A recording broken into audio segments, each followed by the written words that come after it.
Now, Singapore's Foreign Affairs Minister Vivian Balakrishnan has reiterated his concern over the crisis in Myanmar. Speaking to the Singapore media at the end of his two-day visit in Jakarta, he says that the situation in Myanmar is going to take some time to resolve.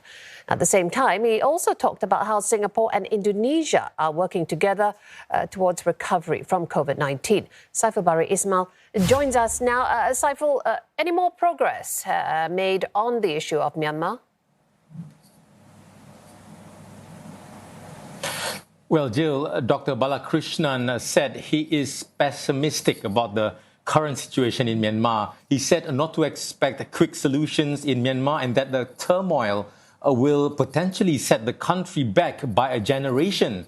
Dr. Balakrishnan added that it's still too premature and too early to conclude what will be the contents of the special ASEAN summit on Myanmar. Yesterday, Singapore and Indonesia said they will support the special ASEAN meeting on Myanmar to be held soon. The meeting was first mooted by Indonesian President Joko Widodo. Singapore's foreign minister said ASEAN can still have a constructive presence in trying to resolve the Myanmar issue. Dr. Balakrishnan added ASEAN still does not believe in foreign interference in domestic politics, but as a fellow member state of ASEAN, Singapore hopes the Myanmar leaders will take into consideration the views of ASEAN leaders, and particularly when ASEAN leaders have a chance to quietly, confidentially and openly amongst themselves arrive at a set of conclusions. Now, Dr. Balakrishnan said that all the different ASEAN countries now have to get to do their homework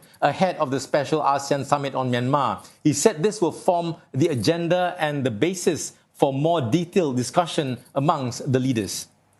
Saiful, update us also on talks of a safe travel corridor between Singapore and Indonesia.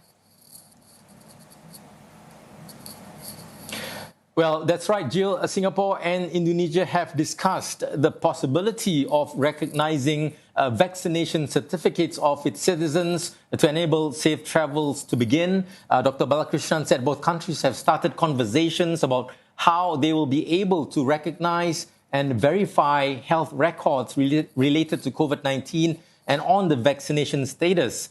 He added that this will help enable a future resumption of travel and safe travel between Indonesia and Singapore. Dr. Balakrishnan said he also had similar discussions with Malaysia when he was in Kuala Lumpur earlier this week. Dr. Balakrishnan hopes that after these initial bilateral discussions, it can eventually be generalized into a regional series of arrangements which will hopefully, in the not-too-so-distant future, allow people to travel again.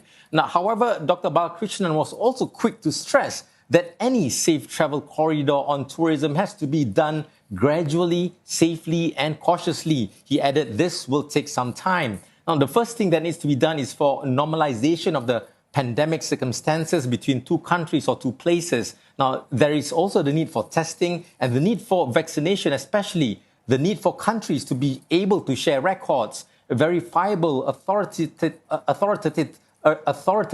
records in order to enable cross-border travel to occur.